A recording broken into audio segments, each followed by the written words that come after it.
تاہم ایک بات اور سن لو، اپنی زندگی کی مثبت و منفی ترجیحات ضرور متعین کر کے رکھو۔ میں بتاتا رہتا ہوں اپنے ساتھیوں کو،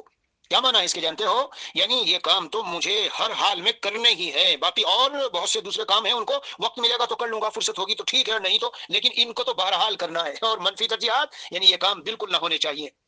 ان سے ہر حال میں بچنا ہے۔ یہ ایسی چیزیں ہیں میرے عزیز، میں آپ سے عرض کرتا ہوں کہ ہر جماعت، ہر تنظیم، ہر ادارہ، ہر آفس، ہر فیکٹری، ہر سب رکھتے ہیں اپنے ذہنوں میں، چاہے کاغذ پہ نہ لکھیں، لیکن ان کے ذہنوں میں چیزیں ہوتی ہے کہ یہ فلاں فلاں کام تو بہرحال نمٹانے ہیں، فلاں والے چاہے ہو نہ ہو، اسے فرصت اور اگر موقع ہوا تو کریں گے ورنہ نہیں۔ تو میں نے بھی اس طرح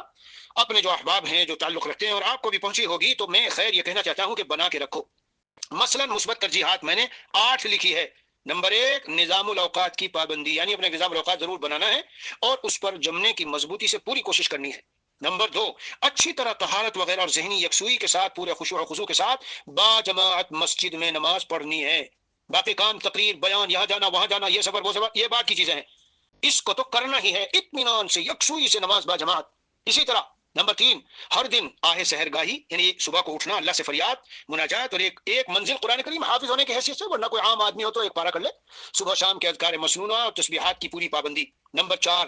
ہر شعبہ حیات میں قرآن و سنت کی اتباع اور لوگوں میں ان کی تعلیم و تبلیغ کی جدوجہد اور کوشش کرنا، جتنی اپنے بس میں ہو اپنی حیثیت کے مطابق۔ نمبر 5، دنیاوی مباح کاموں جیسے کسب معاش وغیرہ کے لیے حسب قدرت و اختیار، غور سے سننا، حسب قدرت و اختیار سرسری طور پر اسباب و تدابیر اختیار کر کے اللہ کی جتنی عطا ہے اس پر قناعت کرنا، دل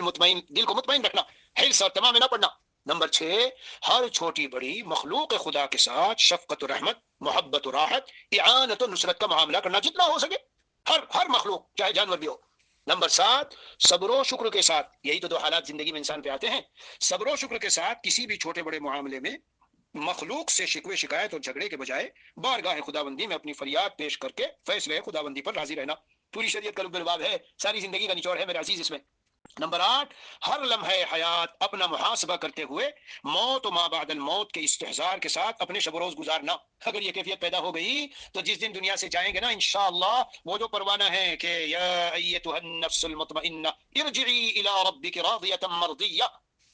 ہاں اس پروانے کے ساتھ اس طرح مومن کی زندگی یہ ہے، مثبت ترجیحات کہ اس طرح تو مجھے رہنا ہی ہے، لکھ لو اور بنا لو، اور ہم نے سمجھائی ہے، گروپ شروع پہ ڈال رکھی ہے، وہاں سے نکالو اور اپنی دیوار پہ چپکا لو، سامنے رکھو۔ لیکن اے مرد مومن ہے میرے عزیز، آپ کو خاص خطاب کر رہا ہوں، ہاں یہ ترجیحات مثبت ضرور بناؤ، کسی دن منفی ترجیحات بھی آپ کو بتا دوں گا۔ جب یہ بنا لو تو سامنے رہیں گی، تو جس چیز میں ذرا کمی محسوس ہو، ہر دن صبح ایک نظر ڈالی، 2 منٹ لگے گی، 1.5 منٹ لگے گی میاں، 1 منٹ لگے گی پڑھ کے دیکھنے میں، اور استحضار کر لیا ذہن میں بھائی ان کاموں کی رعایت رکھ کے چلنا ہے، تو پھر بھاگ میں نماز نہیں پڑھو گے، ہاں استنجا کیا بھاگے بھاگے اور جلدی جلدی چلے، نہیں نہیں نہیں نہیں،